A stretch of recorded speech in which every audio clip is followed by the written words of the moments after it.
Yo YouTube, what's going on, and welcome back to another video. It's pick'em time for the playoffs. This is going to be difficult, man. I mean, I really don't know where to start. I mean, the games over the last week have been pretty interesting. Just to summarize, I don't think anyone expected Heretics to go 0-2. They've got a gargantuan issue within that team, and I think I'm going to make a video on it because nobody else seems to be talking about it. So let me know if you want to see that. Paper X almost pulling off the biggest choke in VCT history, I think. Wolves coming out of nowhere and surprising everyone, and honestly the same can kind of be said with Gen G, because I'm going to get onto Gen G later, but yeah, let's start off with Gili Gaming versus Sentinels. Really interesting game for so many different reasons, because it's Sentinels' third time playing a Chinese team in this tournament, and I would say that they got tested quite a lot in the group stage. Billy and Wolves both kind of, I'd say both teams kind of choked. I think Wolves should have been a 2-1, they should have won split, and then Billy, yeah, I don't know. Billy's kind of in their own separate category. But it shows the mental resilience of Sentinels, which I think is pretty good. But I mean, Sentinels, like, these slow starts are really making the team look worse than they are, I'm sure. And I also think that not a single player on the team is kind of standing out. Usually, like, if we look at Gen G or Wolves, if we look at Wolves, for example, you've got Spring, Lyosaur's having his moments, Sufat Baby, Juicy, like, each player is standing out in different times. But with Sentinels, it's like they're all just kind of floating on this natural line of just, you know, very small peaks and dips, I guess. While saying that, though, Gili, we don't know what to expect. That's literally the concrete fact here, is they could come out swinging. I've barely watched China, okay? But from what I know, Gili seem to be the more proper team in China. And what do I mean by that? Well, I mean, they like to they strive to play this perfect Valorant, like a Fnatic, like a Gen G, like a G2, which could surprise Sentinels. But I almost worry if you try to out macro or try and outbeat a team like Sentinels, are you just doing yourself disservice? Raga is this team's bread and butter. Coconut looks really good from some of the VODs I've watched, but I think the fact that they don't have YOU makes me nervous. But they've had so much time to prepare, and they picked Sentinels, so I would hope.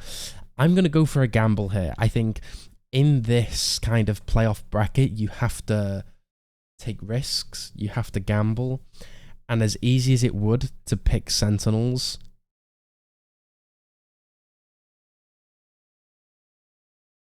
I feel like I want to pick Gili. And this is completely out of nowhere, because as I said, I've barely watched any of the VODs. But Sentinels just look so slow. And I think if they're sticking to these default compositions, it's kind of like, okay, cool. But then nerves for Gili. I'm going to pick Sentinels, but I feel like I'm going to end up kicking myself. But I do feel like there's a lot of pressure on XLG's players to perform. Like, well, I think we're going to come back. I could change this. GT Paper X. Oh, God. I'm going to go G2. I think if it was a different team, I would question it, because just for record, I'm not, my G2 stocks aren't as high as every other analyst, content creator, or whatever, because I just I don't feel like people are bigging this team up far too much. I'm not knocking them, and I do think they are the top 3 team. They are one of the top 3 teams in this tournament, but I feel like we are heavily underplaying the likes of Fnatic, Gen.G, RRQ. So yeah, I don't know. We'll stick with this for now. RRQ Wolves, I worry for this. I do worry that RRQ looks so good at times, but then in the games that they lose, they get absolutely rinsed. Like, they'll come out and they'll dominate, but then they'll just go ahead and get dominated after. We're going to go RRQ, though. This could be a crazy upset. And this would be good, but a shame, because I really want to see RRQ do well. I really like the coaching staff of the team. Jemkin, crazy guy's finally getting his showing, and that he wasn't some toxic douchebag that came from Bleed. Fnatic, Gen.G.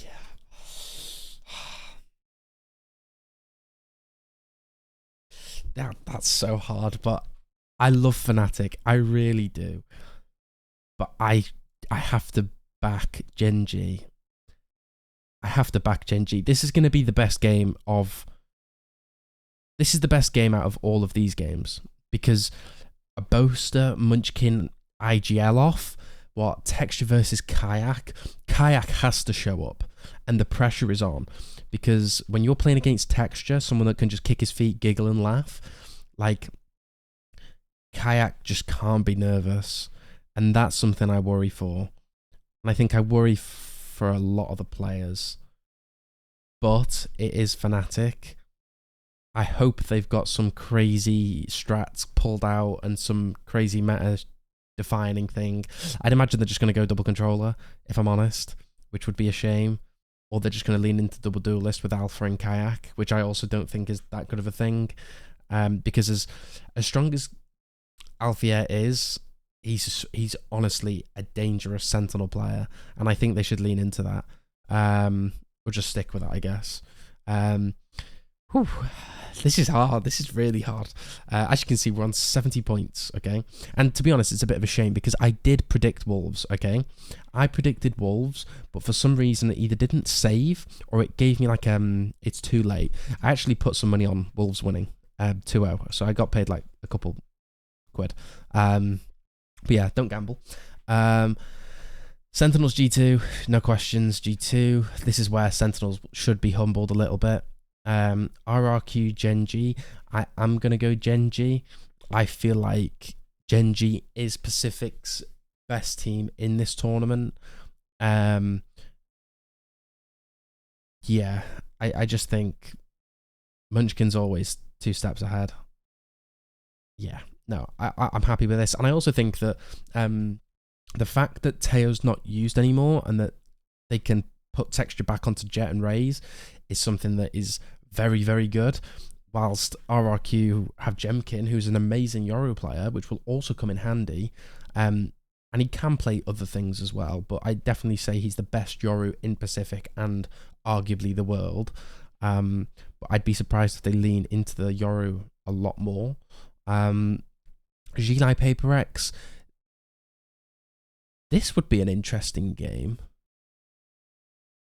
I'm going to back Paper X, because I do think I think they're rolling, and I think they've still got time in this tournament. Wolves Fnatic could be another crazy upset, but it should be fine.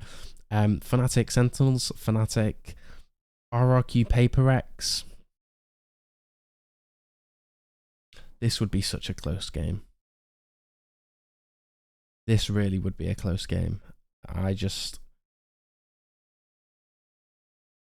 think that's the end of the road for Paper X, but honestly, this is like 60-40. 60 for RRQ, 40% for Paper X. So I just think RRQ have had time to prep, they've had time to watch. I think at this point, Paper X's map pool and gaps should be shown. But that would be an interesting game. G2 Gen.G. That's such a crazy game. Oh, this deserves to be a BO. They deserve to be in the final. I need to see Fnatic Gen G best of 5 and a G2 best of 5. And I think that's what we're going to try and create. Because I'm going to go ahead and say that at this point in the tournament, Gen G will beat G2 Esports. That is my bold prediction. Call me what you want. But I just think, when I look at Gen G, there is no liability. There is no weak link. Sure, they've got gaps in their like maps and stuff, but like they can polish that up. And I think G2... Yeah, no, I am going to go Gen G here. And then that puts G2 in the lower finals. The pressure is back on. Fnatic RRQ.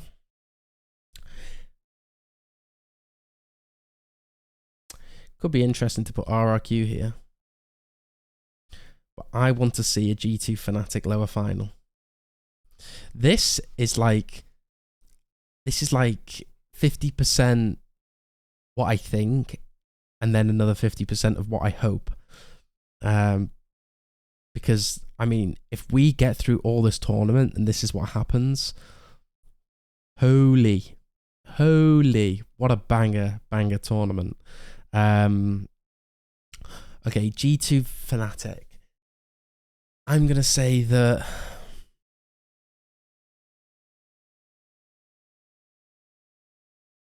This is hard. I should have thought about this.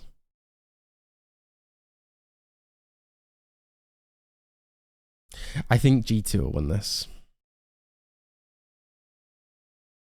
Do I? The thing that puts me off G2 is because everyone keeps saying they've got time, right? And as much as I believe in time, what are you going to cook up that isn't going to be troll? Like, people keep talking about this Chamber Vise thing, which is like, okay, that's cool and all, but after playing against Paper X and even Sentinels, like, it's kind of going to be revealed and exposed a little bit. And I mean, I don't even think Chamber Vise is that strong. But hey, I think I need to see it before I can really give that opinion.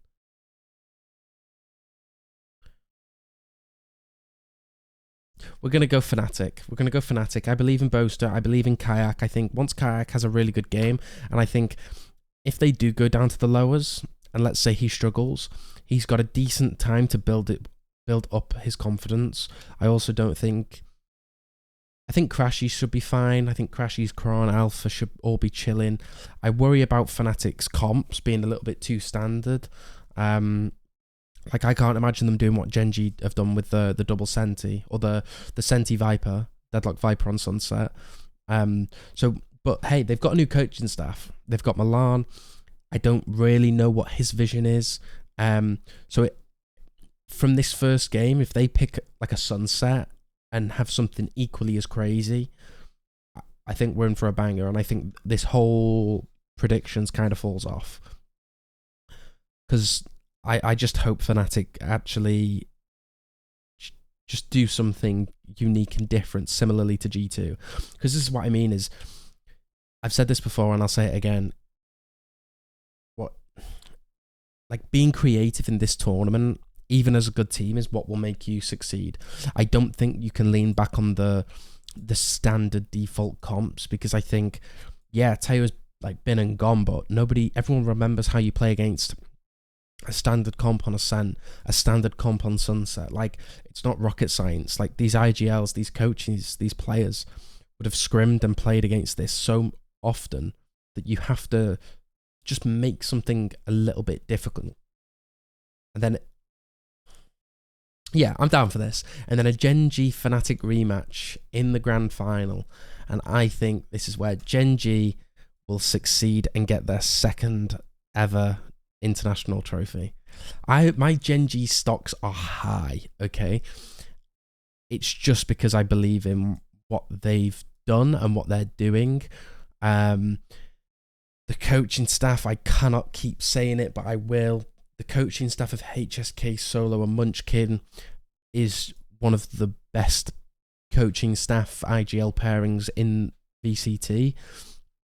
I think the players, Ash was a big question mark for me, as well as Foxy9, but they are looking so good right now. The amount of one-taps I've seen Ash get is insane. Foxy9 looks incredible, but I think what Gen.G's secret weapon is texture. And why texture? Because having a guy that is a big ball of energy on that team makes everything more fun. It makes playing the game less stressful and more enjoyable. And I think in an international event as competitive as this, you need someone that can just bring out the fun in you. And I also think that's what's good about Paper X, but I think their agenda has slightly changed. So I think Gen.G and Karen looks as good as he's ever been, if not better, in the sense that he is more mature, and I would say he's possessing more leadership qualities in the way that he's hyping up his plays and his team, and he's just giving, he's the vibes guy, I guess. So you've kind of got 2 vibes guys on Gen.G. No, I think you have 4 vibes guys. I think you have 4 vibes guys, and Munchkin's just holding the leash. So yeah, we are going to go ahead and submit that. And those are going to be my pick'ems for VCT Masters Toronto's playoff stage. How do I feel? I feel kind of happy. I hope Gen.G are this dominant, because if Gen.G do this run from what, Swiss stage, group stage, whatever you want to call it, to winning the event, I think that has to be one of the best runs we've ever seen in VCT, surely. Because they were never expected to even really get this far in some people's eyes. I don't know. We're going to call it here, though. Yeah, let me know your thoughts and opinions in the comments below. If you like the video, let me know. If you want more analysis videos, I'll keep them coming. I'll definitely be watching the Fnatic Gen.G VOD. Or just the game live, and I'll be definitely, honestly, I'm going to set a prediction. If this Fnatic Gen.G game delivers, I will probably be doing an hour-and-a-half analysis on the whole games, because these 2 teams just, they are the pinnacle of Valorant for me. As well as like G2, of course, but like, unless we see G2 Gen.G pretty soon, then yeah. But yeah, that's going to be the end of this video. Like, subscribe, comment if you want more videos, and I'll see you in the next one.